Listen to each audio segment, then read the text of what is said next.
अगर आप भी अपने पिताजी से सच्ची मोहब्बत करते हैं तो प्लीज़ हमारा चैनल ज़रूर सब्सक्राइब कीजिएगा। एक बार एक जवान बेटा और बूढ़ा पिता एक बगीचे में टहलने के लिए गए। बूढ़े पिता ने बेटे से कहा कि अब मैं थक चुका हूँ, अब कहीं बैठना चाहता हूँ। जिसके बाद पिता और बेटा पार्क के एक बेंच पे बैठ जाते हैं। तभी पिता की नज़र सामने एक पेड़ पर गई। वहाँ उन्होंने देखा कि एक पक्षी पेड़ की टहनी पर बैठा है। थोड़ी देर उस पक्षी को देखने के बाद पिता ने अपने बेटे से पूछा कि बेटा और क्या है। बेटे ने पिता के प्रश्न को उत्तर देते हुए कहा कि वो तोता है। फिर चंद मिनटों के बाद पिता ने अपने बेटे से फिर से पूछा कि वो बेटा क्या है।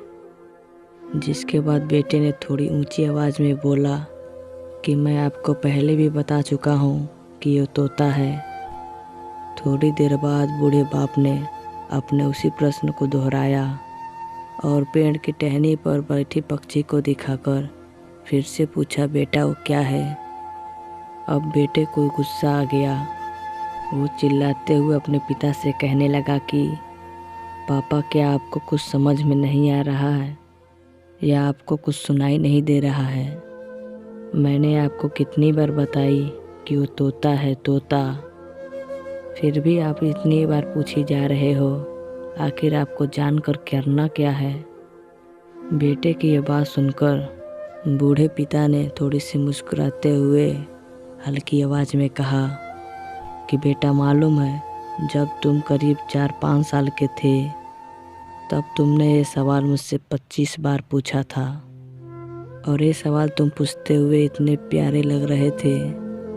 तब मैं तुम्हारे गाल पर एक किस देता था और तुम्हें जवाब देते हुए कहता था कि यह तोता है। लेकिन तुम तो मेरे 3 बार ही पूछने पर इतना ज़्यादा गुस्सा हो गए। दोस्तों, ये तो बस एक कहानी है, लेकिन कई लोग अपने माता पिता को ऐसे ही ऊंची आवाज़ में बात करते हैं और बड़े हो जाने पर उनसे अच्छा व्यवहार नहीं करते, उनसे हर एक बात पर ऊंची आवाज़ पे बात करते हैं। उनके छोटी छोटी गलतियों पर वो चिल्लाते हैं और गुस्सा हो जाते हैं। उम्मीद करते हैं कि ये स्टोरी आपको ज़रूर पसंद आई होगी।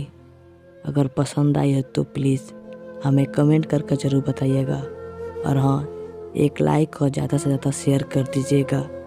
अगर आप भी अपने पिताजी से सच्ची मोहब्बत करते हैं तो प्लीज़ चैनल को ज़रूर सब्सक्राइब कर लीजिएगा।